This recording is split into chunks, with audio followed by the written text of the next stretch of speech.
Hello. I'm not going to start this talk by talking. Instead, let's play.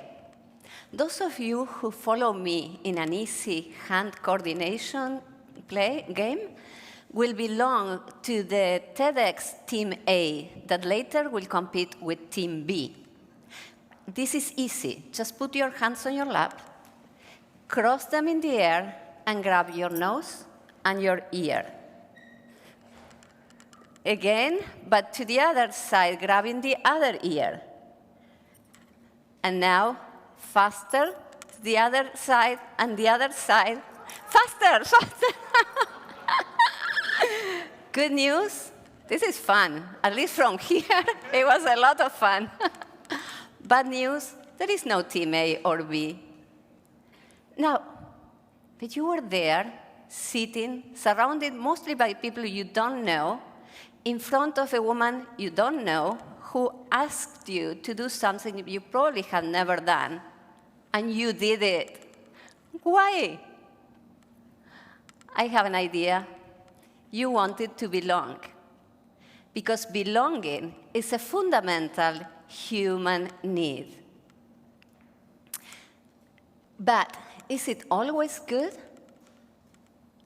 Professors Baumeister and Leary stated that belonging is a fundamental human motivation, and that as humans have a drive to create and maintain relationships that are significant and lasting.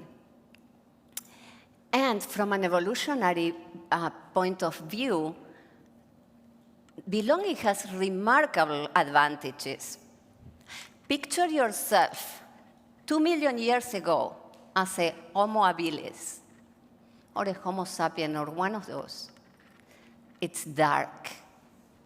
You are alone. You are hungry.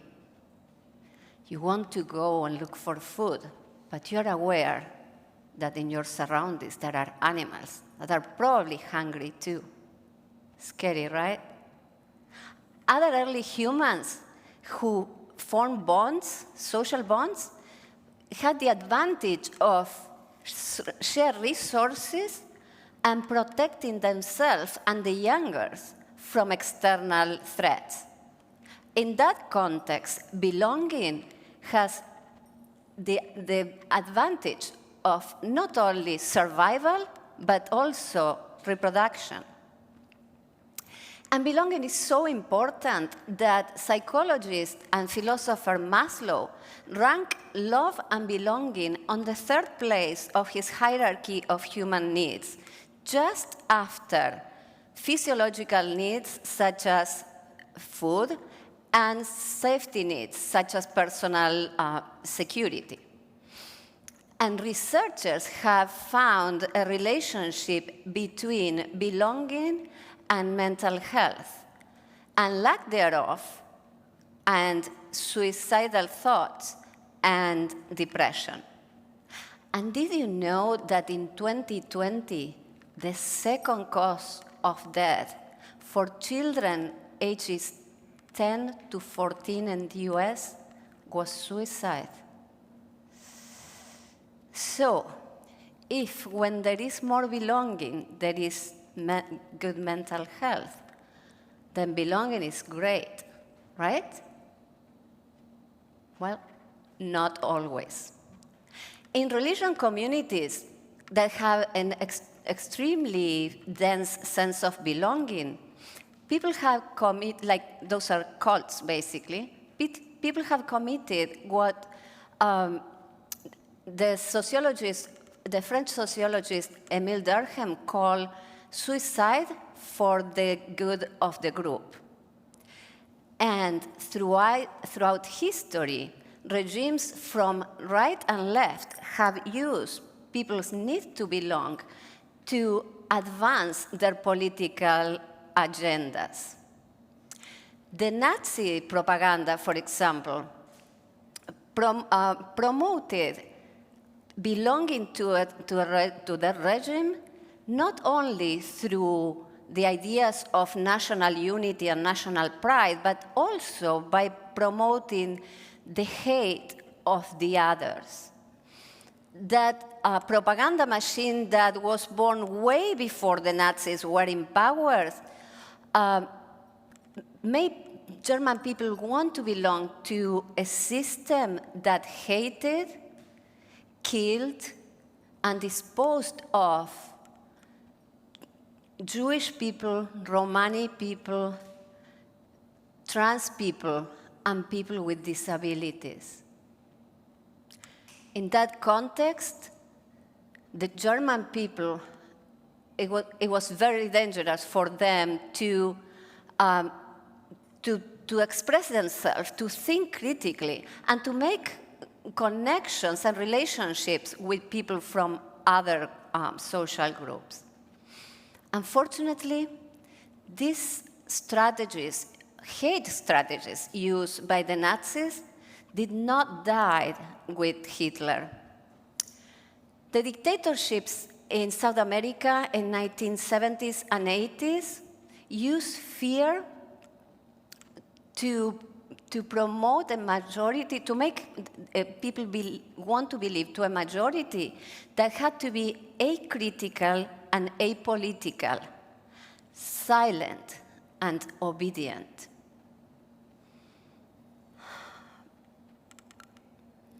So you belong either to that or belong to the others, the terrorists, the subversives.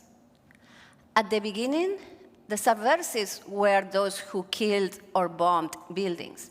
But then later other people were considered subversives too, like those French nuns who work in the slums of Buenos Aires, or the hippie priest in my elementary school who used to feed poor people, and one day he also disappeared forever. Or those teachers who dare to teach about democracy. Or even teenagers who read books that were banned, like The Little Prince. I read that book, and I survived. The young couple across the street who gave me that book for my 12th birthday, they didn't. Other thousands of people did not survive either, about 30,000. That's why it scares me to death to see how around the world and here at home, some organizations promote discourses that are based on the exclusion of the others. The reasoning is, if you don't think like us, if you don't look like us, if you don't love like us, you don't belong. This kind of thinking can be represented by a puzzle in which each part has to maintain the sharp forms to fit in. People need to think, act, love, behave within these very well-defined shapes that had to do with how race, class, gender, and even age are defined. And if they don't, they pay a high price. There are other ways of belonging or thinking about belonging. Who have heard about the melting pot? The melting pot is a concept that emerged in the late 1800s, and that represents the fusion of different ethnicities, cultures, to form a new society. This metaphor that was created to illustrate the idea of assimilation promoted that people would stop being who they are, or they would forget their culture, their language, their traditions to adopt those of the new society. That idea that emerged so long ago, it's still alive and kicking. Who knows Italians, second generation Italians here who don't speak Italian? It's because their parents and themselves wanted what was best for them, to be Americans. So to belong, they had to be less loud, use less gender, speak only English, be less Italian. The promotion of complete assimilation goes much beyond the idea of immigration now. And we can see it in discourses that foster binaries and that foster rupture and segregations. These binaries are, you had to be one thing or the other. So there are other ways of belonging and other ideas to represent how people who are different and have different identities can not only coexist or live together, but also thrive without living who they are, without becoming someone else, without losing their identity. The idea I like is that of the quilt. Do you remember those quilts made by grandma? Anyone? A quilt is composed of many pieces that have and maintain unique patterns and colors, but when stitched together, they become something bigger and beautiful. They form something that maintains their uniqueness, but is even larger. It's a work of art.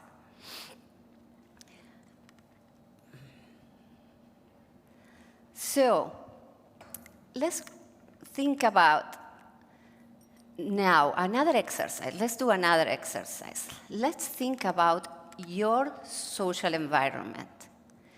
Envision then. If you want, close your eyes. You don't need to. But envision your groups of friends, your families, your social media groups, your faith groups, your co-workers, and ask yourself, do they make you feel that you have to melt into someone you are not, or that you have to behave in specific ways in order to fit in? Do they promote binaries, so you are this or that? Do they make you feel that you have to stop being yourself? If the answer is maybe,